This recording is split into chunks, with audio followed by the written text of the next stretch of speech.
Hello, everyone, and welcome to another episode of Second Gen Liberated Panda, the Thunder and Lightning edition, with your co-host, Lale. Hello, Lale. Hello. So today, we're going to talk about a very interesting topic of free speech, which is very near and dear to my heart. We're going to discuss the scope and limitations of free speech in America, in Germany, and perhaps in other places in Europe, and then have a little discussion about the effect of free speech on society as it relates in America, EU, Germany, and China. So before I get to the technicalities, Ale, do you have anything you want to say? No. Okay. Take it goes. All right, so I'm going to take it away. So in America, free speech at its core, it protects human freedom, right? It's protecting against government overreach. And the entire Constitution, the Bill of Rights, is all about protecting its citizens from the government. So in addition, it encourages a marketplace of ideas. So that rests on the presumption that the truth is best obtained by free speech, regardless of agreement with ideas being expressed. So before I get into the technicalities of it, I just want to say that there are limits to free speech in America. There's no such thing as absolute free speech, right? The reason we have the First Amendment in America in the first place, though, kind of just to backtrack a little bit, is to allow its citizens to criticize its government. Because back in the day, historically, in Europe and elsewhere, you have, and currently, you have dictators and monarchs who are very sensitive to criticism. So would pass laws saying that you can't criticize the king, can't criticize the great leader, and stuff like that. So in America, our founding fathers were very adamant that political speech should be protected. So political speech in America is the most protected speech. It's legally in the category of the preferred position, which is the highest position. So if free speech, basically you can say anything in America. And if there's a lawsuit that's being brought against you, it will almost always be struck down. Almost always. And this was established by a Supreme Court case in the 1960s, I believe, 1968. It's called Brandenburg versus Ohio. And it was making claims, first of all, this was a case about the KKK that was making speech that was obviously offensive and making claims to harm people too, as they do from time to time. KKK is a Ku Klux Klan, for those of you that don't know. And they promote white supremacy. The Supreme Court deemed this was free speech.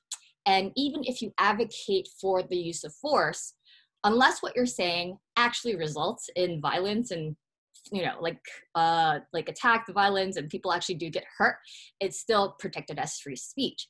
What else is protected under free speech? Symbolic speech. So if you're wearing like a Nazi symbol on your arm, that's protected, right? But here the limitations are here. So and also symbolic speech, burning the American flag. So many people in America and elsewhere think burning the American flag is illegal. It is not illegal. It is protected free speech. So I'm not saying go and burn your flags, but if you wanted to, you're allowed to. You're covered under the free speech. You might get dirty looks from me and maybe your neighbors, but hey, you can do it. That's nice. I'm sorry, Lale? Yeah, I like that that's allowed. Is it not allowed in Germany? No, it should be allowed. I've never heard of anybody who tried, but it should be allowed. Why not? Okay. There's plenty of YouTube videos of Americans burning the American flag. So, and in other countries too, but they're not Americans. So let's talk about the limitations. Limitations are very limited. The Supreme Court has ruled like pretty much all speech is protected, so you have to pass very, very, very high scrutiny in order to violate, for the Supreme Court to say that you're not protected under free speech. So number one, yelling fire in a crowded theater. That's your quintessential exception to free speech, right? Or, hey, there's a bomb on a plane. That's not protected free speech. Okay. right? Because this would result in panic, and you're kind of like, it's like you're infringing on the rights of other people almost, kind of. So it's like, that's the reasoning that they gave. And then also, what's not protected free speech is, so it's hate speech is protected, by the way. So you can, say all the racist, ignorant things that you want, like in a stadium with 1 million people, and that is protected. There's the second one that isn't protected. Let me see. I have it in my notes here because it doesn't come up that often. But the one point that I wanted to bring up is there's the biggest misconception about free speech in America is that you're allowed to say anything that you want anywhere. And that's not true. Yeah, because the First Amendment only protects you from the government. So if you go and you work for somebody, it's not protected because they're private companies and they're allowed to have their own policies. So that they can say you can't say this, you can't say that. So let me figure out what the second exception is. But Lale, why don't you kind of give us like your synopsis of free speech in Germany? I'd say on principle, I'm not educated in the law. Mm-hmm. So there's a caveat here, but I'd say in principle, it's the same. It's enshrined in the German constitution. They say the right to voice your opinion is part of your civil liberties, and there is no censorship. That's what it says there. A censorship does not happen. Okay.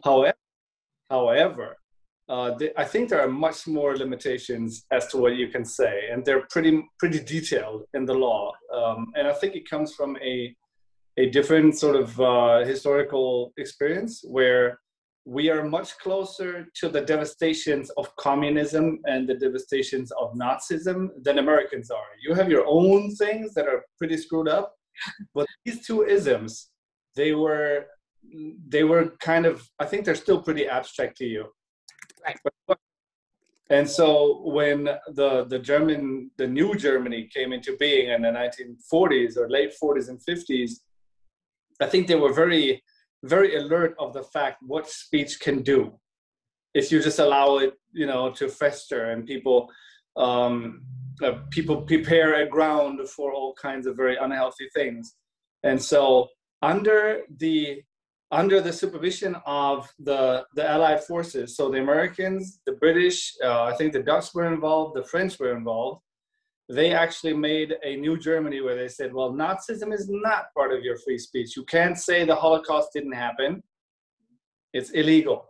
In Germany, you're going to say the Holocaust is fake. That's going to be a problem for you, a legal problem.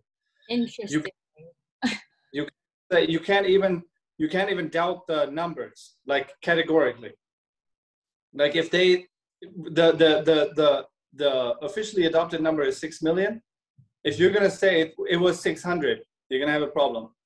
If you don't agree about 6 million, and I guess you say 5 million or something, nobody's gonna be mad, and you're not gonna have a problem, I think. But if you're gonna say those people didn't die, or they gassed themselves in order to make Germany look bad, or whatever you're gonna come up with, you're gonna have a problem.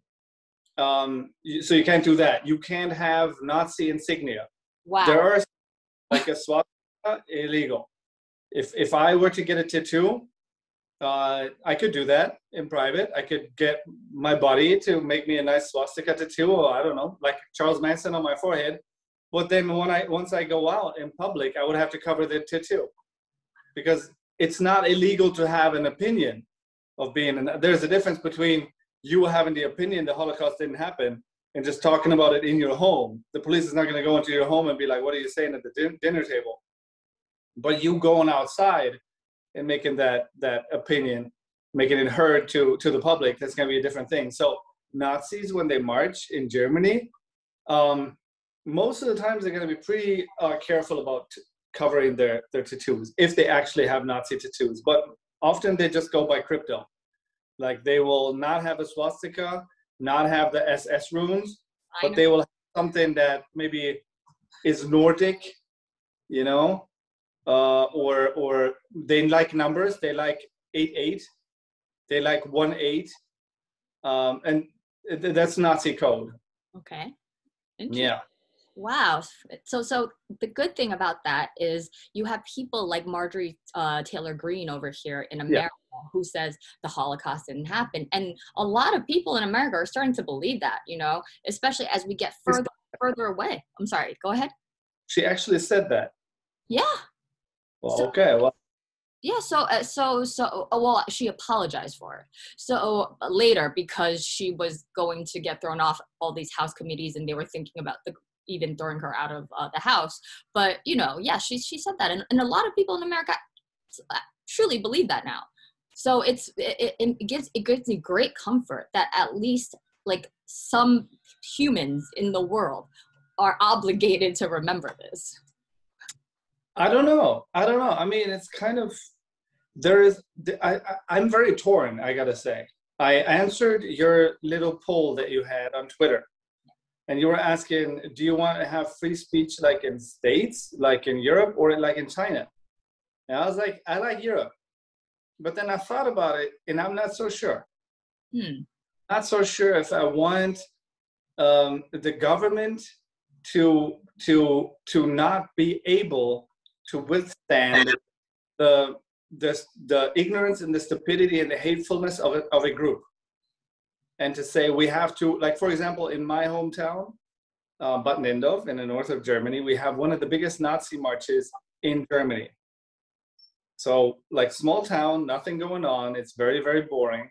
But once a year, the Nazis will come to my place, to our little town, and they will march there because something happened in the war and they come to remember. But actually, they're just kind of coming to agitate. And one of them is an 85-something-year-old lady who they have kind of elected as their spiritual panda, I guess, or their mascot. And she actually did, I think, if I'm not mistaken, she actually did jail time, like hard time, just a few years ago because she was denying the Holocaust. Oh. Now, the problem that you have once you do that is that she's going to become a martyr. Yeah, that's absolutely, yeah. The government, like, if not the government, it's always difficult to say the government, but if the judiciary takes old ladies and puts them in jail for being ignorant, it's not going to hurt the Nazi cause, I think. It's going to make it even stronger. Yeah. And so I'm not so sure. There's an ongoing debate in the German parliament where every few years, some politicians are going to say, like, how about we get away with this kind of law? How about we make it legal to deny the Holocaust? How about we make it legal to promote Nazism? And then other parties are going to jump on them and say, oh, you want to promote Nazism?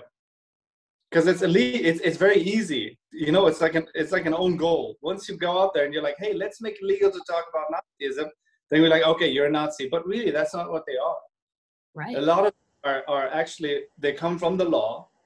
And for them, it's a free speech matter. But as soon as you open that box, you're in big trouble. So I'm not sure what's better, really. So it's interesting that you mentioned the Twitter poll because I was going to mention it as well later on, but it's okay because we can talk about it now. So I put up the Twitter poll, and we can pull up a graphic later, and I'll show everybody. And 22 people voted, which is pretty. It's not a huge sample, but it's, a cool size sample.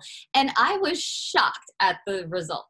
I don't know why I was shocked at the results, but it was so close. So the options I gave was which type of like speech restrictions or freedom of speech would you prefer? And the first option was absolute free speech with like a little squiggly line, which meant like with some exceptions, like in the USA. Then I wrote like somewhat limited free speech like in Europe, and like limited free speech like in China, or restricted more specifically. And I was shocked to see that I think the results were like absolute free speech won by 2%. Like it was 50% of people voted for that. 48% of people voted for, I think, the EU model. And then 2%, which I guess was one person, voted for the restricted. So I didn't think it was going to be that close between the absolute and the limited. So that was shocking. Like, maybe it's because I'm American and I grew up with this like notion pounded into my brain: free speech, that I cannot even fathom another like option. And it kind of goes back to what you were saying before, how you get indoctrinated in school, sometimes for the good, sometimes for the bad. I think in this case for the good, but again, this is subjective, right? Like, you know, I'm sure like some Chinese people might think, hey, absolute free speech is not so good, you know, and it's the opposite of what you should believe in. But in my opinion, right, and in the opinion of a lot of legal scholars, and you know, freedom of speech is great because it leads to two benefits that I can identify easily, right? So you have more active citizenry because they're more informed of what's going on, which will allow the government and its people to make more impactful decisions for the country, for the benefit of the country, right? Because you know, like you need to have the facts to make good decisions, to make good policies. And if you're missing that, and if the citizens are missing that, then you know you're in La La Land, right? And not the movie. Second, there, as a result of like freedom of speech, there's citizens are more likely to participate in politics, right? They're more likely to have like their opinions and like have a say in the direction of where the country is going, you know, and because they're more informed. So I think those are like the two benefits that come to my mind. But what about you? Like I see you kind of have like a quizzical look. Like I said, I'm not really sure. I mean, there's critical free speech that adds to the conversation, right? Like maybe people are really not happy with the water quality in Flint, and I want them to be able to talk about that, or about, I don't know, systemic racism or whatever.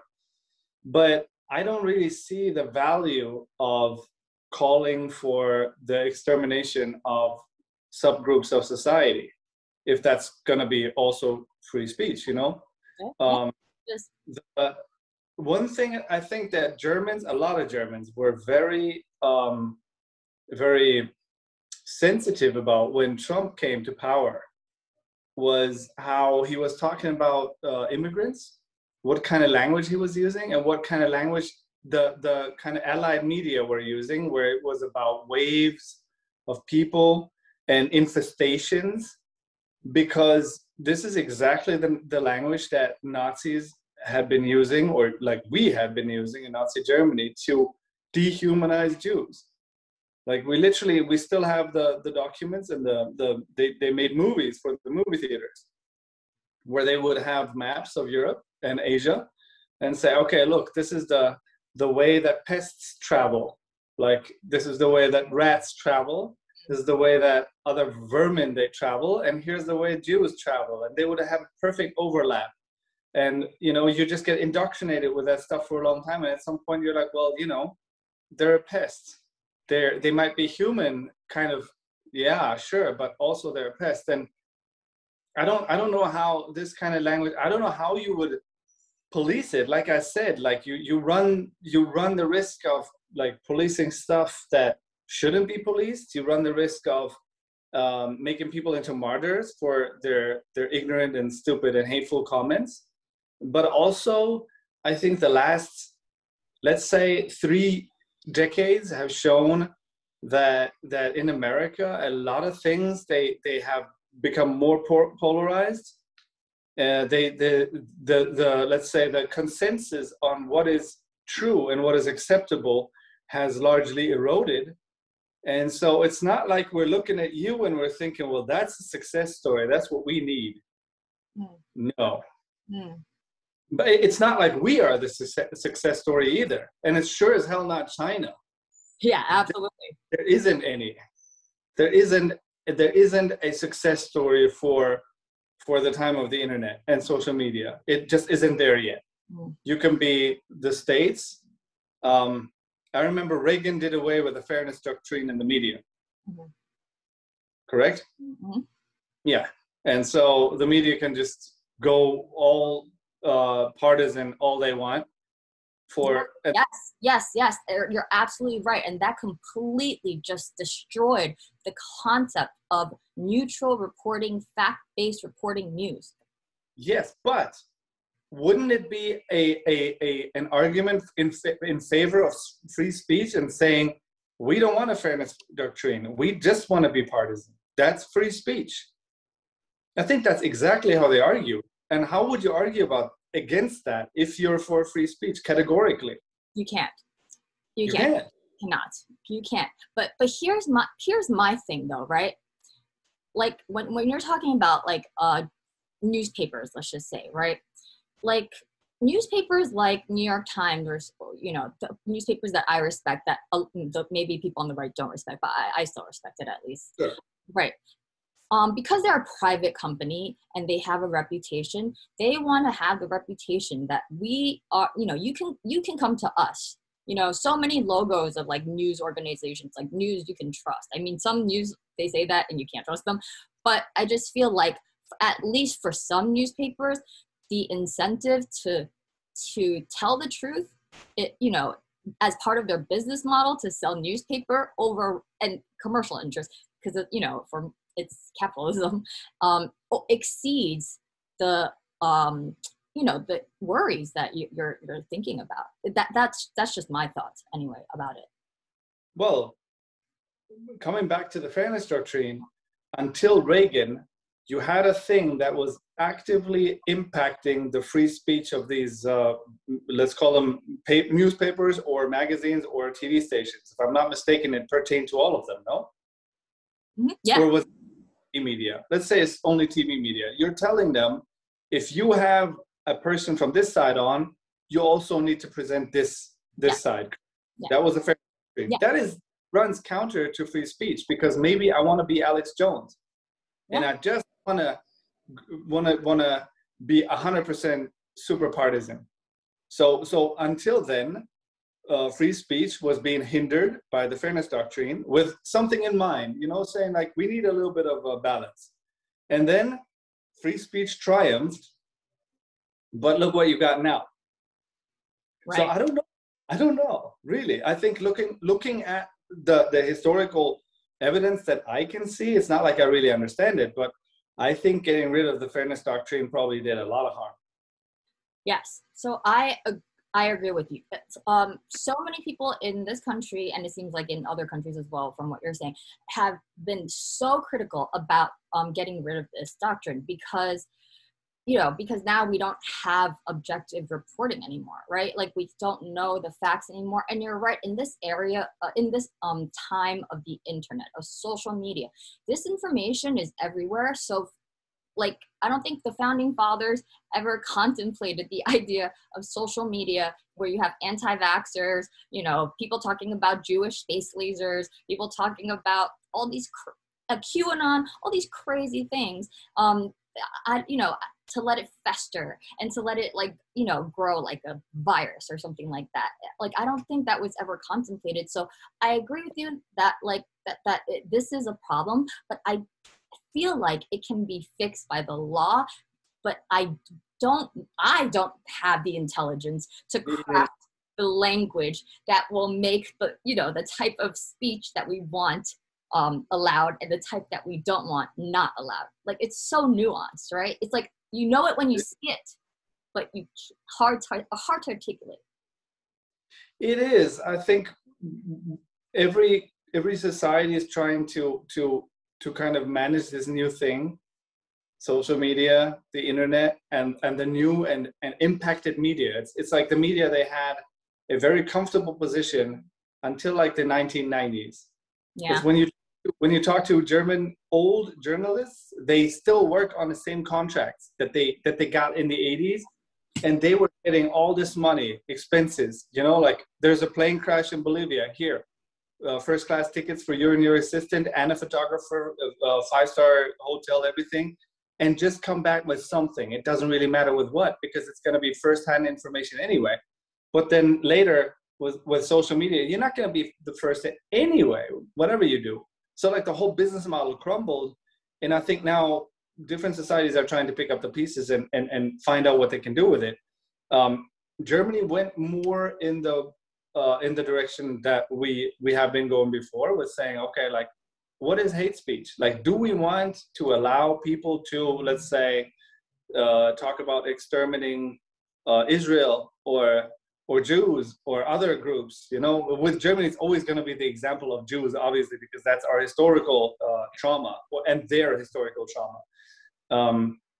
So we always go back to that. And now they made a law that you can apply on like even Twitter and Facebook, and they have to abide by it, these companies. Otherwise, they're going to get in trouble with Germany if it's a post in German, I guess. But it's not like it's working perfectly. Like, often it flags posts that were made, for example, in a sarcastic sense.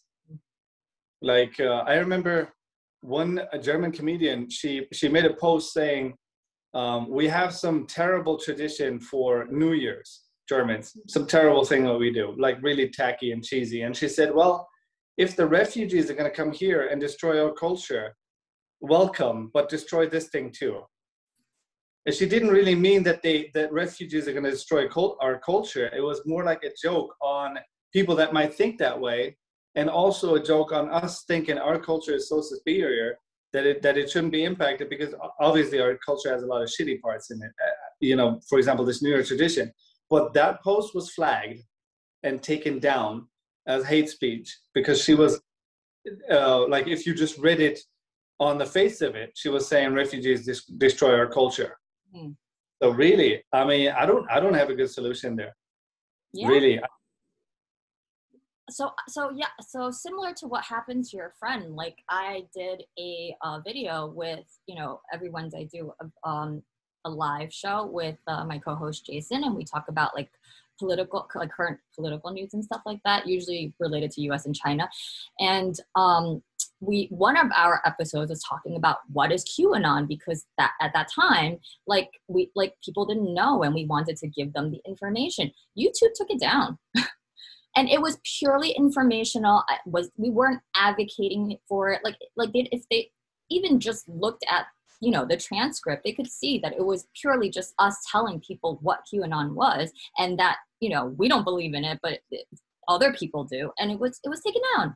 So, do we want social media regulating free speech? Absolutely not. I don't. Yeah. I think in a way, the German approach of actually making a law and saying, okay, this is going to be a matter for the judiciary, is better than the American way of saying, well, let Facebook and Twitter and YouTube sort it out, because you're kind of copping out of the responsibility as a society. You're leaving it to them, and it's not in their interest to police anything. Like, they can only lose whatever they do. A person like Zuckerberg, I don't like the guy, but it's not like it's easy, because whatever you do, you got a bottom line and investors, and then you got everybody on your case. Yeah. And it's really fair. They should say, this is the law, you abide by this. But no.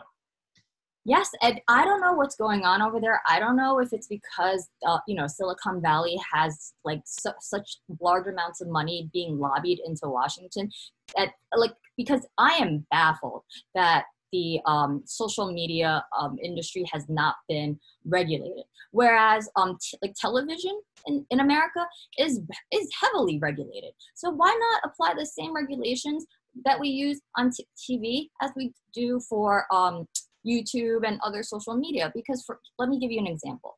Like on YouTube, they have a lot of children's videos, right, where it's made to attract and to maintain the attention span of children, right? So you have like lots of things moving, like here, and things flashing, and, you know, I see toddlers and they're staring at it because it's like it's everything's moving fast and it's interesting, colorful, and you know, when TV, right, when television was the, you know, the thing that people watch, they were very thoughtful about children's television shows. They got together scientists, experts, teachers, just experts in the educational field to come together and create something like Sesame Street, right? Things that are good for children. And then, you know, there's also other regulations on like stuff that you can say on TV, like you can't curse and, you know, it's like, you know, nudity and stuff like that. Yeah. Yeah, I mean, it's right. And can you argue that's a restriction on free speech to not show nudity on TV? I think you could make that argument, but they As did. a European, definitely. I like my titties on TV. I'm European. We are such prudes in America when it comes to the naked body, and it has a perverse effect of us being more perverted, I think, than if you were to like, you know what I mean? Like little boys are like, ooh, like naked beats. Like, let me go sneak and find my, you know. But then I hear in Europe, like kids see adults and each other like naked all the time, right? Not all the time, but it happens and it's normal. It happens. Yeah. Yeah. I think what you said in the beginning of all of this, I think is very central. I think there is a general misunderstanding among Americans, among Europeans, and among Chinese people that there is anything such as complete freedom of speech. Like the freedom to say anything you want to anybody, anywhere, at any time. And I think that's really, really important to make people understand that that's not how it works. That's not how it has ever worked anywhere. It's the enshrined freedom of your speech that is enshrined with different limitations in America and in Europe, and not so much enshrined in China, maybe officially, but you know what's really going on is different. It doesn't mean you can say anything you want anywhere, all the time. Right. I can't go to your house and start screaming. It's your house. Yes. So you actually triggered my memory of the second the section that I could think of to free speech. Can't